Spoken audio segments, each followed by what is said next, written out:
I absolutely loved this cartoon growing up. Conan the Adventurer. A different take on the character compared to the Schwarzenegger movies. Magic, sorcerers, witches, barbarians, steel, and monsters. This show was stacked full of that. Added to the trend of fantastic cartoons on Saturday mornings in the 90s, this show followed the iconic warrior in his quest to free his parents from living stone whilst taking on the might of Rathamon and forming alliances on the way. The show was set in ancient mythical times, so there was no technology involved here at all. There was a large presence of sword and sorcery, so there were magical creatures, magicians, witches, sorcerers, barbarian warriors, godlike beings. A very well told coherent story which was built upon after episode after episode. What made this show excellent was its mature storytelling that wasn't too kid-like, even though it was aimed at kids. It is one of the most underrated cartoons of all time. Now, let's explore the one called Conan the Adventurer. We start back in 1992. I was watching a VHS tape, and on it were a number of cartoons which were recorded by a relative who had just come back from the United States. I don't remember which shows exactly, but I do remember one of them being Garfield and Friends. So the figure and the look of the character was an instant appeal. It also gave off He-Man vibes, and with the sword and the horse Thunder, which was his answer to Battle Cat, and Rathamon, the main villain, serving as the skeletal-like figure in the series, the story was very engaging and not overly kid-friendly. The voice of Conan was a very good fit. There was action, there was peril. It was just the kind of show that was made for kids like me who are maturing now and we're moving on from the kiddie-like shows like Looney Tunes and Ninja Turtles 87, and we're looking for something more exciting, more action-packed, and this show delivered in abundance. So from the very first episode that I watched, I was immediately hooked. Now, it would actually be a while before I would get to binge the entire series. The show had a 2-season run of 65 episodes, and by the fall of 1993 the show had ended. But it was still running heavily in syndication across the US and the UK. I had moved to the UK in the summer of 1995, and the show was running during the summer holidays, and I watched the show's run all the way until its final episode. So the basic plot of the show: Conan as a young boy lived in Samaria with his parents and his grandfather. His grandfather on a trek one evening discovers a shower of meteors falling from the sky. Conan collects these and he gives them to his grandfather, who then gives it to Conan's father, who would use it to forge star metal and create weapons, of which he sold it to the villagers. He made a sword for Conan, but it was laid in a crypt and covered with a heavy stone slab. Conan's father told his son that only when he was strong enough to push off the stone slab could he rightfully claim the sword. The evil Rathamon has learnt of this and he seeks to use the star metal to free his deity, or his lord and master, the powerful serpent god Set. In the struggle, Rathamon turns Conan's parents and grandfather into living stone. Conan, now all grown up, takes the star metal sword and goes after Rathamon and chases him away, especially as the sword reveals his true reptilian form. Conan vows to restore his parents to life. On his travels, he encounters a number of warriors, including Zula, king of the black tribe of the Versailles, who considers Conan his blood brother. Needle, the little phoenix bird, who is Conan's little sidekick, who is loud and annoying but possesses the power to become a powerful phoenix. Jessamine, an agile circus performer who starts out as a thief but drops his habit to become an ally of Conan, and she is secretly in love with him.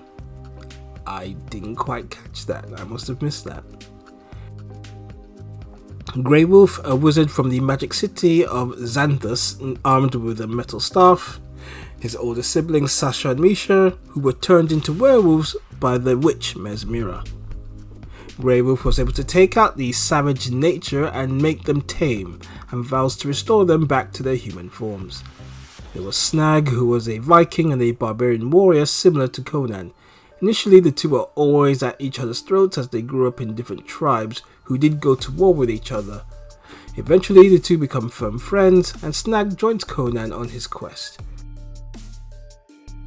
Finally, there is Falconer, the warrior with the ability to fly, as he uses the mantle of the wind to carry him across the sky. There are others Conan teams up with over the course of the series, but these are his key allies in his fight against Rathamon. Rathamon was the main villain, but there were others Conan and his friends also had to deal with. The snake cult, who were mainly Rathamon's minions, were doing his bidding. They are all over the show disguised as humans, who reveal their true form once they're exposed to star metal and are banished to the abyss. This takes us swiftly to the next big villain, Set. A huge snake-like god who is Rathamon's master, and his sole purpose is to enslave all of humanity. He was banished to the abyss by magicians thousands of years ago and seeks to return, of which he needs the pyramids with rings of star metal, which his minions, the snake cult and Rathamon, are relentlessly hunting down. On a less threatening scale is Rathamon's sidekick Greggs, who is a cobra rattlesnake hybrid. He looks to eat Needle given his snake appearance and features, and he is actually more comic relief than threatening, but he does at one point during the series become Dragzamon. There were two more henchmen for Rathamon, who were Skulker, who is a powerful undead skeleton who can raise skeletons as warriors from the dead, and finally Wingfang, who is a fire-breathing, four-armed dragonoid, who was once a human but became enslaved by Rathamon. Finally, we move on to Ramamon, the creator of Rathamon and his predecessor who served Set. He is a Stygian sorcerer of a humanoid-like race. He was betrayed by Rathamon and he was imprisoned for 200 years. Conan sets him free as he had knowledge of Rathamon's black ring that Conan wanted to use to defeat him. He does come into power towards the end of the series after Rathamon is beaten for good. More on that later. With all these characters in place, it's set up for a great run of stories which all centered on Conan and his quest to free his parents from Living Stone. The run of the show saw Conan take on Rathamon and his forces and other miscellaneous villains. It also told stories of Conan's friends, giving them their own personal story arcs, which would in turn make the show an ensemble, but with Conan remaining the main feature. The main highlight for me is the final 3 episodes of the show entitled A Serpent Coils the Earth.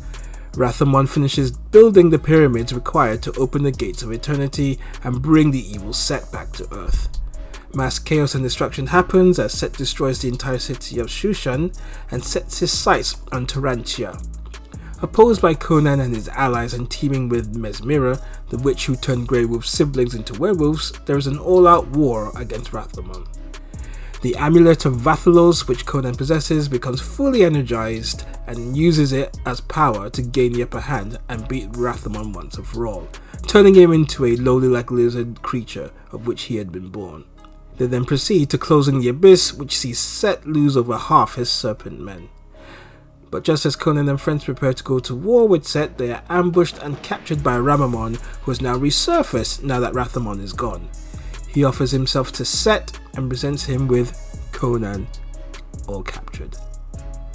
Just as Set is about to devour him, the Kari dragon makes the save, but is ultimately killed by Set. Set looks to have the upper hand, but he's first of all stopped by Needle, who grows into a big phoenix, which then stuns Set, and then Conan and friends strike with their star metal weapons and send Set back to the abyss for good.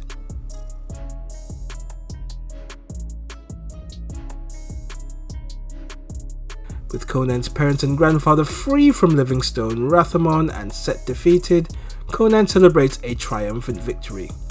Although Grey Wolf does urge caution as Mesmira and Ramamon manage to escape during all the chaos. But regardless, it is a massive victory for Conan and friends, and that would also bring a close to the entire show.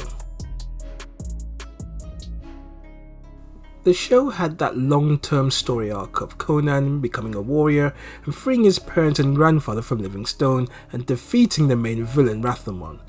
I personally have to say I found this very surprising but refreshing at the same time, because there were loads of cartoons in the 90s and the 80s that never reached their grand conclusion of seeing the main villain being finally defeated. But Conan the Adventurer not only managed to do that, but long-term story arcs involving his friends and their personal missions on top of the arc involving his parents, and it reached a happy and logical ending and conclusion.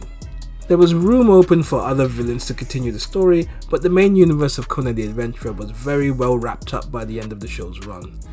Now there was a follow-up, Conan and the Young Warriors, but it wasn't a show that I got into or knew much about, and plus, it lasted only 13 episodes. I can't find it anywhere, so it's probably largely seen as persona non grata.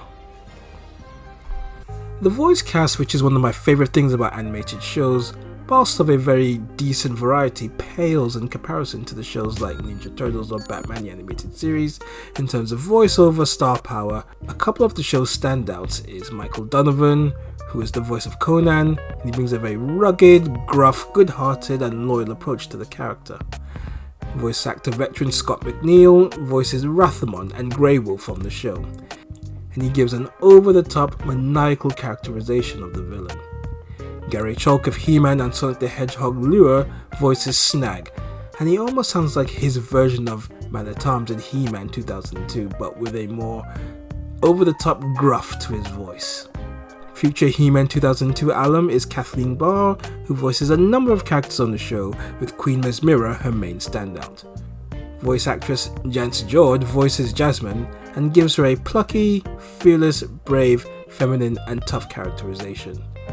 Michael Beatty is the voice of Needle, and his impression of the character is just as annoying, like Bob McFadden, the voice of Snarf from the original Thundercats. Just too loud, squawky and obnoxious. I was just simply not a fan. And ending this section is the villainous Set, played by voice actor Richard Newman, whose voice actor credits include a vast range of animated shows, including Transformers Beast Wars, Transformers Cybertron, and Kong the Animated Series. He gives Set a very intimidating and fearsome presence with his voice, and overall it is very, very well executed. Now, just to finish off here, Conan the Adventurer is a very well told story of warriors and sorcery. It had just enough action to make it suitable for young kids without being overly violent. The stories were told in such a manner that it didn't feel like it was talking down to its audiences, and made for compelling and very well told stories. The voice acting was of a good standard, but it did come off as over the top from time to time. The characters aside from Conan were interesting and had their own story arcs, which added to the overall package of the show. Conan the Adventurer was a fun all-round cartoon with great action, fun stories and engaging characters. A very underrated animated show.